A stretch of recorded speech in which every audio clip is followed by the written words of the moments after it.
ইসলাম ধর্মী মুসলিম ভাতৃবৃন্দ,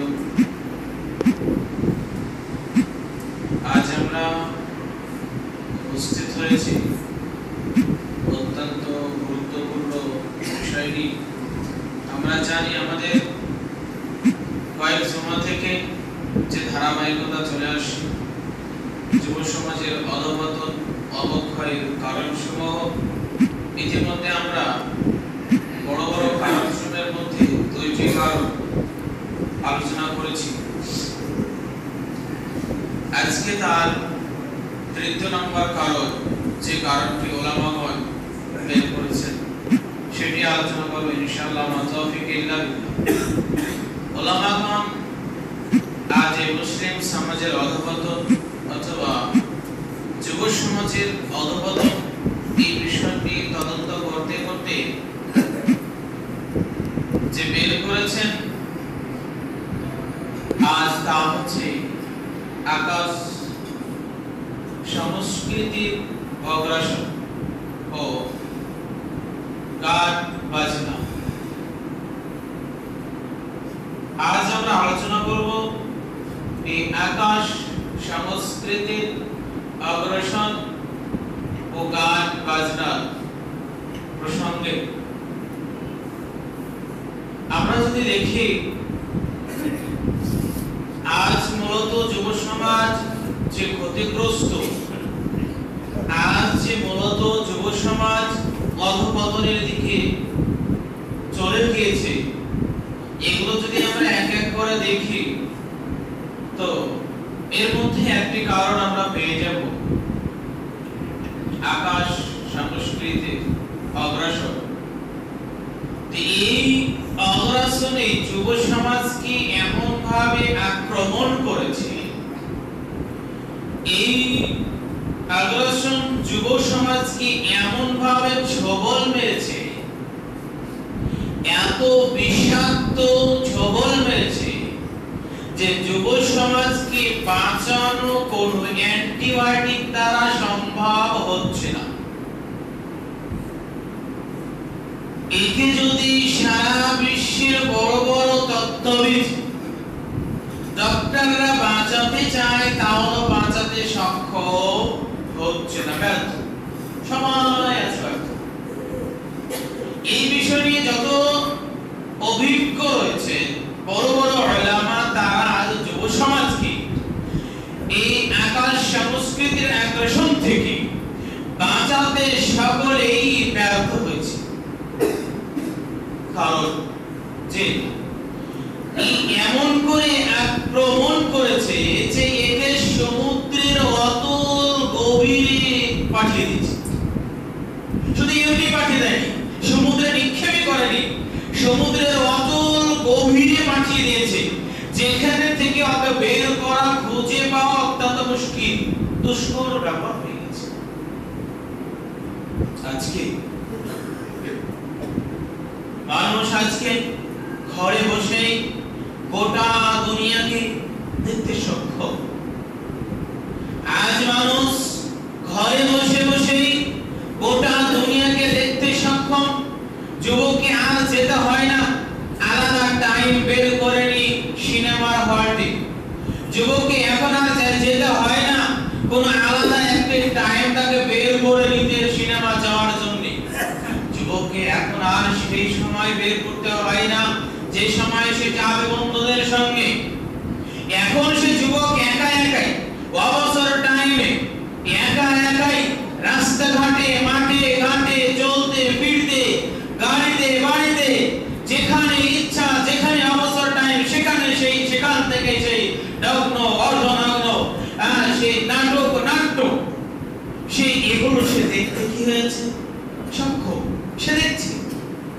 এই যে আক্রমণ করেছে, এই যে একে যে বিষাক্ত ছোবল একে মেরেছে, এখান থেকে যদি বাঁচতেও চায় তা সম্ভব হচ্ছে না। এই যুবক এখানে তার এই জীবনটাকে, এই সময়টাকে সে কি করছে, নষ্ট করছে। যৌবনটাকে সে, যৌবন কালটাকে এই পিছনে সে নষ্ট করে দিচ্ছে। অথচ যেখানে যে সময়টা তার লাগা উচিত ছিল, যে সময় যে যৌবন কালে তার ভবিষ্যৎ মজবুত বানানোর একটি কাজ ছিল, সেটিকে সে ধ্বংস করে দিচ্ছে।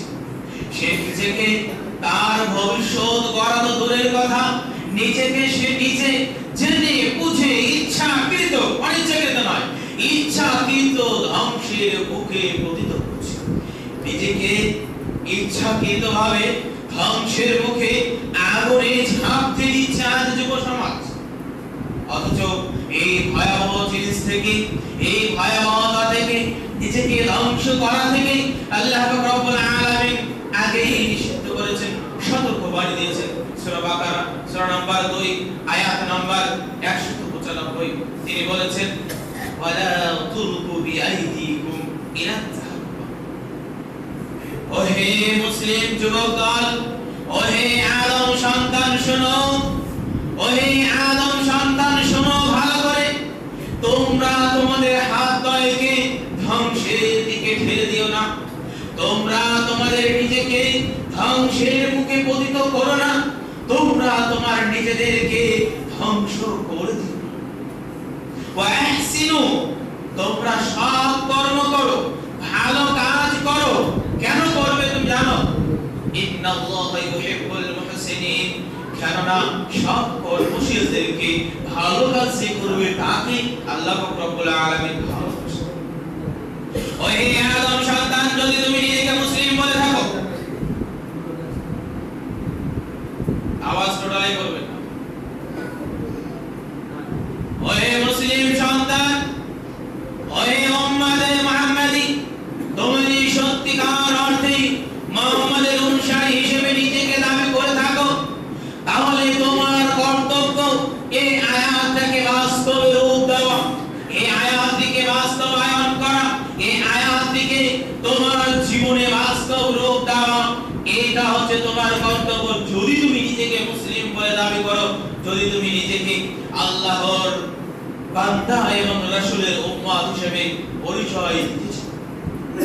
কিন্তু আজ দুর্ভাগ্যের বিষয়, যুব সমাজ এই নাটকে, এই সময়টাকে নষ্ট করে দিয়ে নিজেকে ধ্বংসের পথে সেই ধাবিত করছে। এর কারণ কি জানেন? এর দায়ী, এগুলোর জন্য দায়ী কে? আজ হচ্ছে মিডিয়াতে ছাড়া নাটক এবং এই অমানবিক এবং অস্বাভাবিক প্রেম কাহিনী যারা আজকে পোস্ট করে দিয়ে আজ যুব সমাজকে হয়তো মনে করছে সে সচেতন করাতে, কিন্তু সে যতটা সচেতন করছে তার চাইতে বেশি আরো সে 99% ক্ষতি করছে। সে হয়তো 1% বোঝাতে চাইছে মানুষকে যে বর্তমান সময়ে যুবক যুবতীর পরিস্থিতি এটা, পরিস্থিতি দেখাতে গিয়ে হয়তো আরেক যুবক যন্ত্রণা দেখছে, প্রেম কাহিনী রয়েছে কান থেকে, প্রেম কাহিনী থেকে সে তার ওই প্রেমিককে এবং প্রেমিকাকে ভালো রাখার জন্য, ভালোবাসার জন্য সে শত্রুতা করছে কার সঙ্গে? মায়ের সঙ্গে, বাবার সঙ্গে, এক পর্যায়ে গ্রামের সঙ্গে, প্রয়োজন হলে দেশ ছেড়ে চলে যাচ্ছে, তা হলো। কিন্তু প্রেম প্রেমিকাকে সে ছাড়তে কখনোই সে রাজি নয়। এর কারণ কি? এর কারণ হচ্ছে সে মিডিয়াতে দেখেছে, সে মিডিয়ায় দেখেছে, সে ওই নাটকে দেখেছে অবাস্তব চিত্রে যাদের যে চলচ্চিত্রমান ভিডিও তাদেরকে নাটক হিসেবে দেখানো হয়েছে যে একজন প্রেম প্রেমিকা, দুইজন যুবক ও যুবতী সে ক্লাসরুমে ছিল, এক অপরের সঙ্গে সে কথা বলতে বলতে প্রেম কাহিনী শুরু হয়ে যায়। 2-4 বছর বয়সে এক অপরকে নিয়ে চলে যায়। সে ছেলে তার মেয়েকে নিয়ে চলে এসে বাড়িতে মাকে বলে, সে মা এটা তোমার বৌমা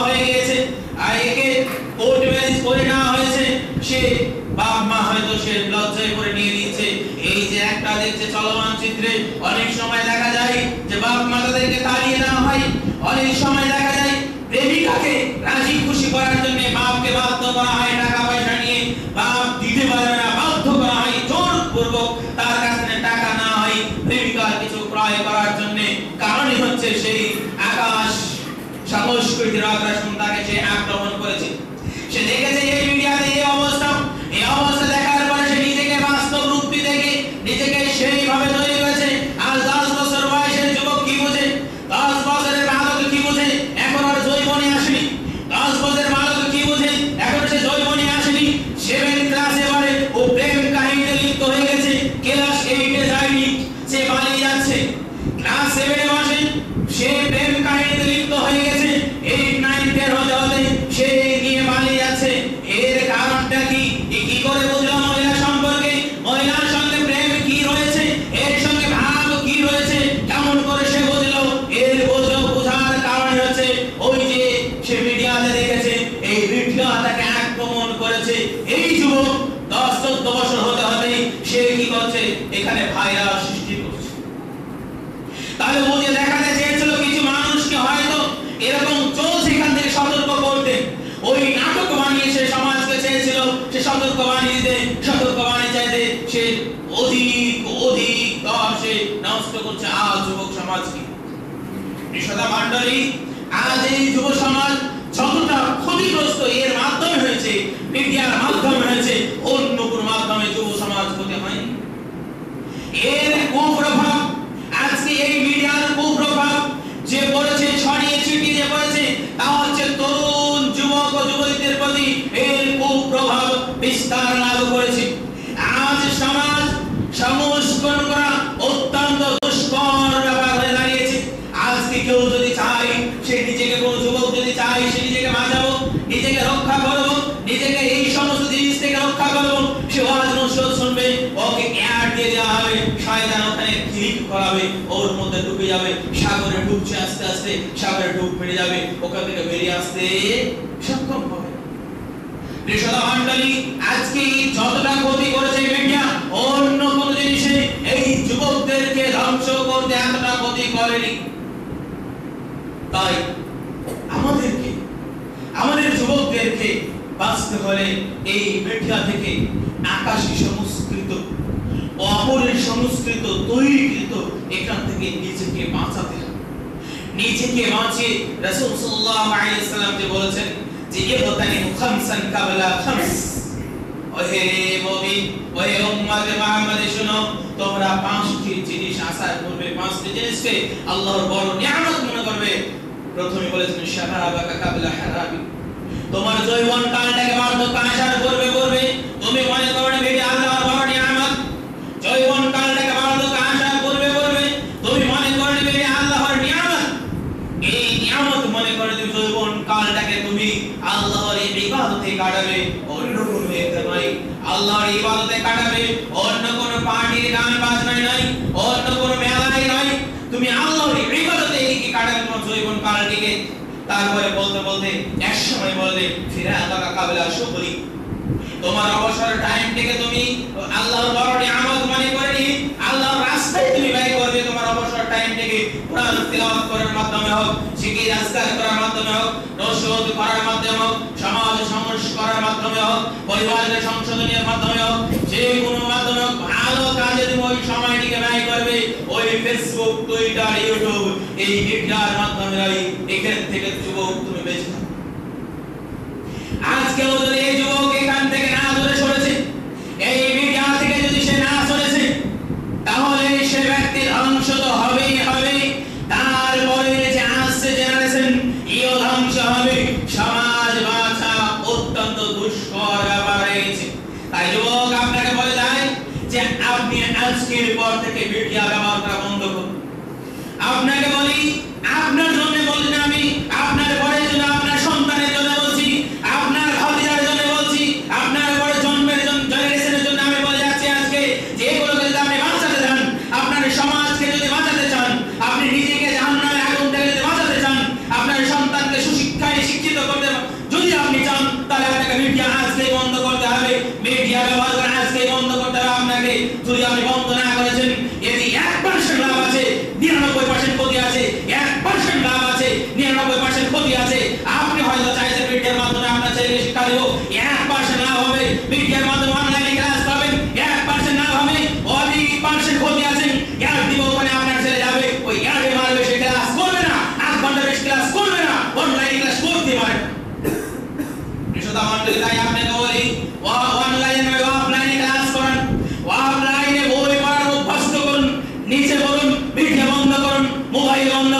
বেড, টিভি, সিডি এগুলোকে বন্ধ করুন। যদি আপনি আজকে বন্ধ না করেছেন, এই সমাজ ধ্বংস হবে, আপনি ধ্বংস তো হবেন, এই জাতি ধ্বংস হয়ে যাবে, পৃথিবী ধ্বংস হয়ে যাবে। আপনি এই আইন মানতে আপনি বাধ্য। যদি আপনি চান এই আল্লাহর জান্নাত, তাহলে আপনাকে এই বিষয়টি মানতে আপনি বাধ্য, নচেত বাঁচা দুষ্কর ব্যাপার হয়ে যাচ্ছে। বিশ্বদা মণ্ডলী, তাই আমি বলবো যে আজ আমাদেরকে ক্ষতিগ্রস্ত করেছে এই যে মিডিয়া, এই মিডিয়া থেকে আমাদেরকে দূরে সরে আসতে হবে, নচেত আমরা এখান থেকে যদি একবার দূরে না সরে আসি, তাহলে কিন্তু তাই আমাদের দিন আমরা ধরে খাবোই। এই দুনিয়া তো আমাদের জন্য লাঞ্ছিত হয়েছে।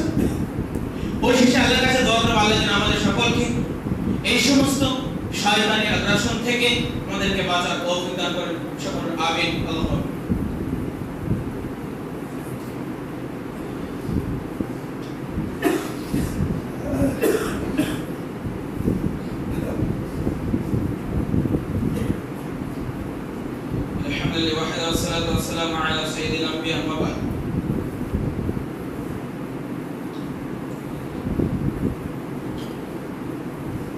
আজ আমরা দ্বিতীয় খুতবায় জানবো যুব সমাজে যে ক্ষতি করেছে তা হচ্ছে গান বাজনা, বাদ্যযন্ত্র, এগুলো যুব সমাজকে মত্ত করে তুলেছে।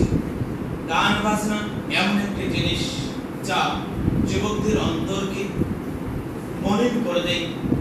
গান বাজনা এমন একটি শয়তানি সাইলেন্ট তলোয়ার যেটা যুবকদের অন্তরকে হত্যা করে ফেলে। এই গান বাজনা এতটাই ক্ষতিকারক, দুনিয়াতেও তো আপনার জন্য লাঞ্ছিত, আখিরাতেও আপনার জন্য ভয়ানক জাহান্নাম অপেক্ষা করছে। দেখুন, গান বাজনা যে সময় আজ আমাদের যুবকদের তার ক্যারিয়ার গঠনের সময় ছিল, যে সময় যুবকদের মসজিদে গিয়ে আল্লাহর রেজামন্দি, আল্লাহর নৈকট্য হাসিলের সময়, সে সময় আজ আমাদের যুবক কিসে মত্ত? আজ গানের আশ্রমে মত্ত। আজ আমাদের যুবক সেই ডিজে পার্টি এতে মত্ত। আজ আমার যুবক কিসে মত্ত? আজ যুবক মত্ত আছে মেলা খেলাতে। আজ যুবক কিসে মত্ত আছে? যুবক মত্ত আছে সেই পার্টি করতে। আজ যুবকদেরকে এতে অত্যাধিক ধ্বংসের মুখোমুখি করেছে। অথচ রাসূল সাল্লাল্লাহু আলাইহি ওয়াসাল্লাম এর মাধ্যমে আল্লাহ রাব্বুল আলামিন সূরা লোকমানে পাঠিয়ে দিয়েছেন কি, ওয়ামিনান নাসি মান ইশতারি লাহওয়াল হাদিস লিইউদিল আন সাবিলিহি। এই কিছু মানুষ রয়েছে, কিছু সংখ্যক মানুষ রয়েছে যারা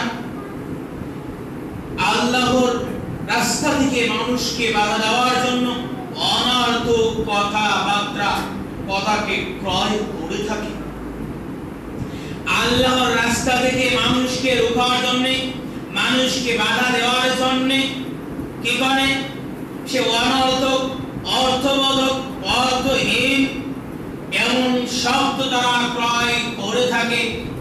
বিক্রয় করে থাকে মানুষকে, জাতিকে আল্লাহর রাস্তা থেকে দূরে সরানোর জন্য। এবং এটাকে তারা বানিয়ে নেয় হুজওয়া, খেলতামাশা।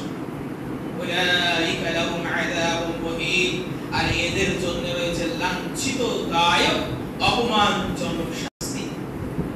আমরা যদি দেখি সে সময় ইতিহাস, রাসূল সাল্লাল্লাহু আলাইহি সাল্লামের সময়কার ইতিহাস যদি আমরা দেখি, যে সময় রাসূল সাল্লাল্লাহু আলাইহি সাল্লাম অন্ধকার থেকে মানুষদেরকে আলোর দিকে নিয়ে আসছিলেন, যখন দেখলো উতবা সাহিবা তথা মক্কার কুফার কুরাইশরা যখন দেখলো মানুষ এই মুহাম্মদের দিকে আকৃষ্ট হতে যাচ্ছে, মানুষ যখন ওদিকেই চলে যাচ্ছে, মুহাম্মদ যে ঘটনাগুলো শোনাচ্ছে, এই ঘটনা শোনার পরে মানুষ ধর্ম ত্যাগ করে দিচ্ছে, মানুষ কাফের হয়ে যাচ্ছে ওদের কাছে, মানুষ ধর্ম ত্যাগ করে দিয়ে মুহাম্মদের অনুসারী হয়ে যাচ্ছে। তখন কি করলো?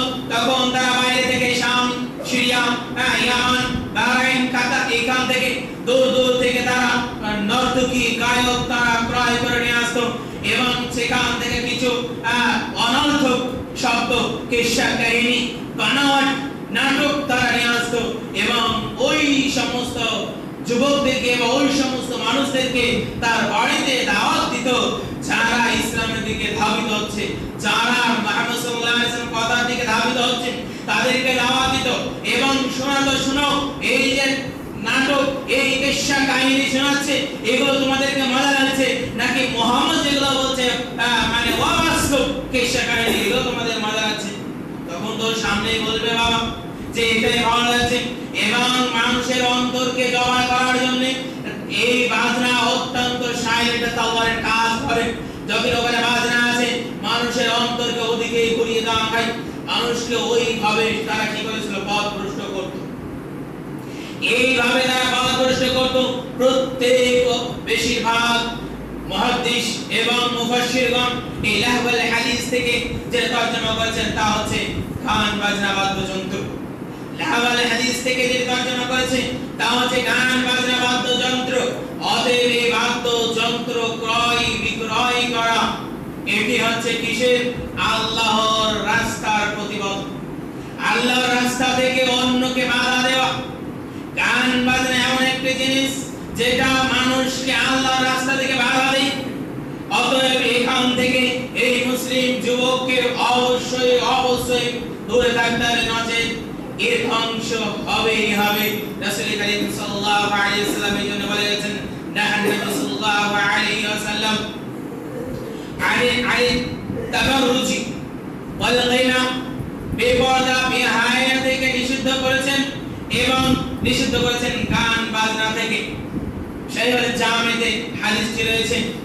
রাসূল করিম সাল্লাল্লাহু আলাইহি ওয়াসাল্লাম ভবিষ্যৎবাণী দিতে গিয়ে তিনি বলেছেন, লা ইয়াকুনান্না মিন উম্মতি, আমার উম্মতের মধ্যে এমন কিছু আকওয়ামুন, অসংখ্য দল, অসংখ্য মানুষ বের হবে, তারা আসবে, অনেক মানুষ আসবে, লা ইস্তাহিল্লুনা, তারা হালাল মনে করবে আল ইররা ওয়াল হারিরা ওয়াল খামরা ওয়াল মাআসি, তারা সেগুলোকে হালাল মনে করে নেবে, ব্যভিচারটাকে হালাল মনে করে নেবে, তারা রেশম পোশাক, রেশমি পোশাকটাকে হালাল মনে করে নেবে, তারা হালাল মনে করবে মাদক দ্রব্যকে, তারা হালাল মনে করে নেবে বাদ্যযন্ত্রকে।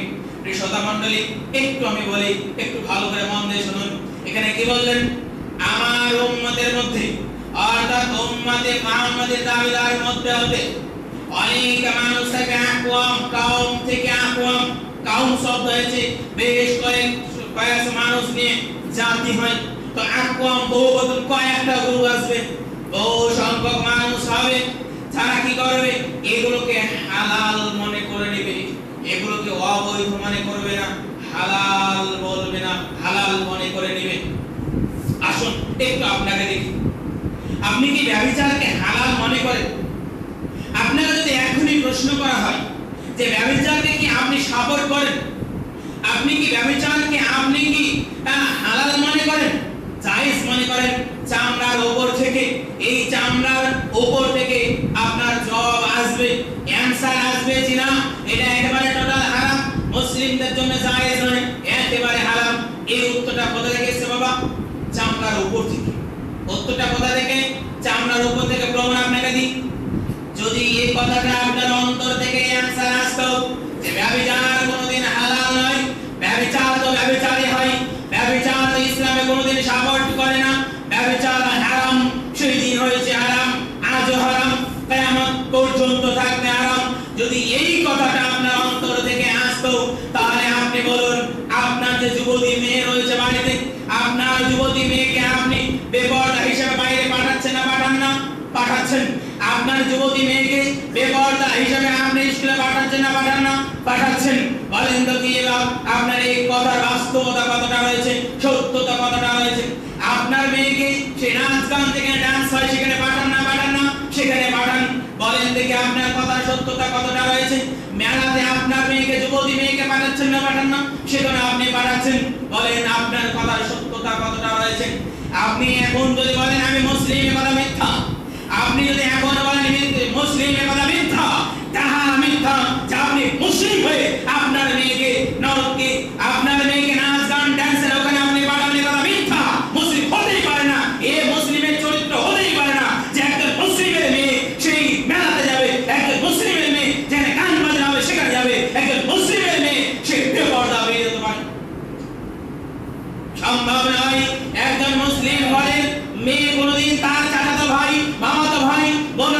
মেয়ে কোথাও যেতে পারে না, একজন মুসলিমের বাড়ির পরিবারের মেয়ে কোনদিন সে অন্য গায়ের মাহারেম ছাড়া কোথাও যেতে পারে না। আচ্ছা যায় না বলেন দেখি, আপনার মেয়েকে আপনার জামাইয়ের সাথে বসান না?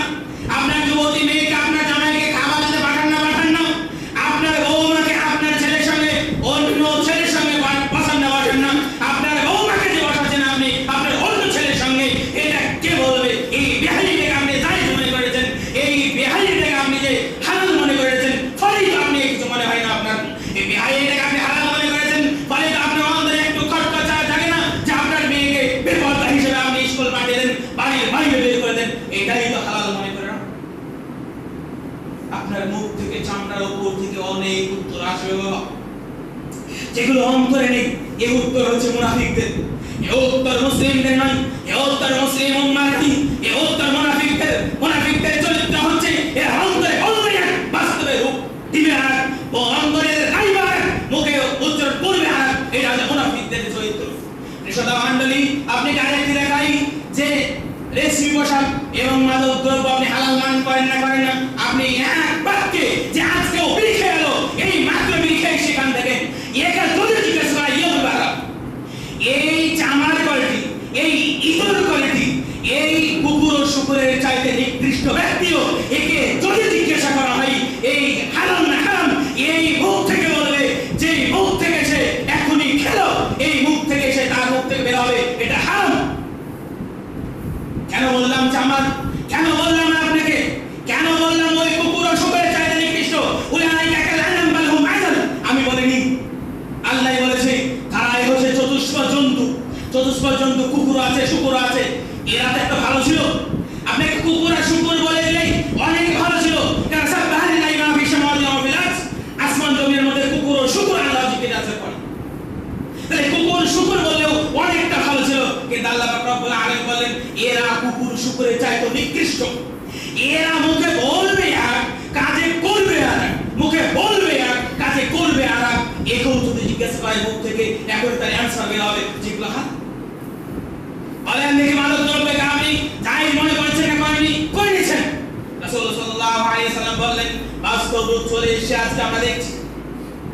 আজকে যদি আপনাকে জিজ্ঞাসা করা হয় বাদ্যযন্ত্র গান বাজনা হালাল না হারাম, আপনি মুখ থেকে বলবেন যে হারাম, কিন্তু বাস্তবে কতটা রূপ দিয়েছে? আপনার ভাই গান শোনে, আপনার ছেলে গান শোনে, আপনার প্রতিবেশী গান বাজনা একটা আশ্রম তৈরি করে, আপনার এখানে এই তৈরি হয় আর আপনি বলছেন এটা হারাম, অথচ আপনি বলছেন মুসলিম। সম্ভব কি করে হতে পারে? যেখানে মুসলিম আছে এখানে গান বাজনা নর্তকী দিয়ে নাচ গান এই আশ্রম তৈরি করা হয়, এখানে ব্যবস্থাপনা করা হয়, এটা হতে পারে কেমন? এটা মুসলিম? অসম্ভব। মুসলিম বলে অসম্ভব, মুসলিমের চরিত্র হতে পারে না যে যেখানে মুসলিম আছে সেখানে গান বাজনা আছে। আরে মুসলিমরা তো সেই যে গান বাজনা বাদ্যযন্ত্র দিয়ে শুনলে আঙুল ভরে দেয়, মুসলিমরা তো সেই যেখানে বাদ্যযন্ত্রের আওয়াজ শুনবে না বলে কানে আঙুল দিয়ে রাস্তায় চলে। আপনি আমি কেমন মুসলিম দাবি করি, অথচ আমাদের সমাজে আজকে এই নাচ গান নর্তকী গান বাজনা উঠেই না, এগুলোকে আমরা জায়েজ মনে করি। শ্রোতা মণ্ডলী, তাই আমাদেরকে এই সমস্ত আমাদের সমাজ বাঁচাতে হলে এগুলোকে আমাদেরকে অবশ্যই দূর করতে হবে, বাঁচাতে হবে। গান বাজনা এগুলো আমাদেরকে দূর করতে হবে। এখানে আরেকটা বলে দিই যে বেপরদা বেহায়ানি মানুষ যে হালাল মনে করে নেবে, এর যে কয়েকটি স্থান বলে দিই, কয়েকটি স্থান আছে। একটা আছে যেমন বলতে পারেন এখানে কিছুদিন আগে যে বানানো হয়েছিল, যেখানে যুবক যুবতীদের লীলা খেলা মেলা আবাদ মিলামেশার যে স্থান বানানো হয়, এগুলো মুসলিমদের এলাকায় হতে পারে না। এগুলো মুসলিম বলে ভুল হবে, মুসলিম বলা মিথ্যা হবে, মুসলিম হতে পারে না। ওই মুসলিম শিক্ষিত সমাজে আপনাকে বলি এর জন্য দায়ী কে হবে? মসজিদের শিকারী হন বা না হন, গ্রামের শিকারী সভাপতি হন বা না হন, আপনি যদি শিক্ষিত হয়ে থাকেন মাস্টার ডাক্তার ইঞ্জিনিয়ার প্রফেসর, আপনাকে বলে যাই এর জন্য বাধা হয়ে আপনাকে দাঁড়াতে হবে। যদি আপনি বাধা না দিয়েছেন, আপনি মৌখিক কথা না বলেছেন, আপনি ব্যবস্থা না করেছেন, তাহলে আপনি কিয়ামতের দিন জবাব দেওয়ার জন্য প্রস্তুত থাকুন। কুল্লুকুম রায়িন কুল্লুকুম মাসউলুন রায়াতি, এর জন্য আপনি প্রস্তুত থাকুন। এই আশ্রম আপনাকে ভঙ্গ করতেই হবে। শুনেছি এখানে এই গ্রামে হয় মেলা খেলা, এখন নাকি মুসলিম এলাকায় মেলা খেলা হয়, এখানে কেমন করে হতে পারে? এদিকে মুসলিম মুসলিমদের পরিচয় নাই। তাই আমি বলে যাই যে বিশেষ করে শিক্ষিত মানুষদেরকে বলে যাব যে যারা বিশেষ করে সামাজিক শিক্ষিত রয়েছেন, শিক্ষিতর মধ্যে হতে আমি বলে যাব যিনারা রয়েছেন বিশেষ করে মসজিদের সংস্পর্শে সে মুসল্লি, তাদেরকে বলে যাব যে আপনাদের কর্তব্য হচ্ছে এই সমস্ত নর্তকী, এই সমস্ত যুবক যুবতীর অবাধ মেলামেশাকে একেবারে বিরোধিতা করা এবং এগুলোকে ক্যান্সেল করে দেওয়া, এগুলোর বিরোধিতা করে এগুলোকে একেবারে বাঞ্ছাল করে দেওয়া আপনার দায়িত্ব কর্তব্য। হে মুসলিম জাতি, আপনাকে বলে যাই আপনার জাতিকে বাঁচার জন্য, নিজেকে বাঁচার জন্য, আপনার সেই পরের প্রজন্মকে বাঁচার জন্য আপনাকে এই লড়াই লড়তেই হবে, এই লড়াই লড়তেই হবে। এই আশ্রমের পরে যেন আর না হয়, এই মেলা যেন আজকের পর থেকে যেন আর না হয়, এই রতনপুরের মাটিতেও যেন না হয়। প্রথমত আপনাকে এখানে কায়েম করতে হবে এই কথাটি, প্রথমত আপনাকে এখানে কায়েম করতে হবে। শিক্ষিত সমাজকে বলে দেয় আপনাকে এই দায়িত্ব নিয়ে কাজটি করতে হবে। যদিও সে সরকার আছে, সরকারের সঙ্গে প্রশাসনের সঙ্গে সেই যদি প্রয়োজন হয় তার সঙ্গে আলোচনা বসতে হবে। যদি প্রশাসন নিয়ে আলোচনা বসতে হয় তাই বসতে হবে। আপনি শিক্ষিত, আপনাকে দায়িত্ব পালন করতে হবে। আপনার দায়িত্ব দেখবেন না পালন করতে হবে, আপনার দায়িত্ব আল্লাহর পক্ষ থেকে এসেছে। প্রিয় শ্রোতা মণ্ডলী, আপনাকে বলি গান বাজনা অনেক রয়েছে, তো এগুলো থেকে আপনাকে বাঁচাতে গেলে, সমাজকে যদি আপনি রুখতে চান তাহলে আপনাকে এই দায়িত্বগুলো পালন করতেই হবে। যুব সমাজকে বলবো ভাই, আজ আপনার অনেক বড় বড় দায়িত্ব রয়েছে। আপনি নিজেকে ধ্বংস না করে দিয়ে, আপনি নিজেকে সম্পূর্ণ ধ্বংস না করে দিয়ে আল্লাহর দিকে ফিরে আসুন। সেই দিনকে ভয় করুন যেদিন আপনার কোনো সাহায্য কেউ করবে না। আপনাকে বলে দেওয়া হয়নি, মেসেজ দেওয়া হয়নি আপনি 80 বছর বাঁচবেন, যেটা আপনার উদ্দেশ্য, যে যখন আমি বৃদ্ধ হয়ে যাব তখন আল্লাহর দিকে চলে যাব। এই ধারণা হচ্ছে শয়তানের ধারণা। এটা আপনাকে শয়তান আক্রমণ করেছে বলেই আছে। প্রিয় শ্রোতা মণ্ডলী, প্রিয় দিনী ভাই, যুব সমাজে আপনাকে বলবো যে এই সমস্ত নর্তকী গান বাজনা থেকে নিজেকে বাঁচান, সমাজ বাঁচান এবং পরিবার বাঁচান, জাতি বাঁচান, রাষ্ট্র বাঁচান, দেশ বাঁচান। তবে দুনিয়া এবং আখিরাত আপনার জন্য কল্যাণ করা হবে। নাচের ভয়াবহ পরিস্থিতি, আমাদের যে আমরা আগ্রাসনে সে আক্রমণ হয়েছে, এখান থেকে বাঁচা অত্যন্ত দুষ্কর ও মুশকিল হয়ে দাঁড়িয়েছে। যুব সমাজকে বলবো আপনারা সচেতন হয়ে যান, এটাই আমার আকুল আবেদন যুবক ভাইদের কাছে। পরিশেষে আল্লাহর কাছে দোয়া করব, হে আল্লাহ, তুমি আমাদের সকলকে এই আগ্রাসন, শয়তানের আগ্রাসন থেকে এবং যে কুসংস্কার, এখান থেকে আমরা যাতে বাঁচতে পারি।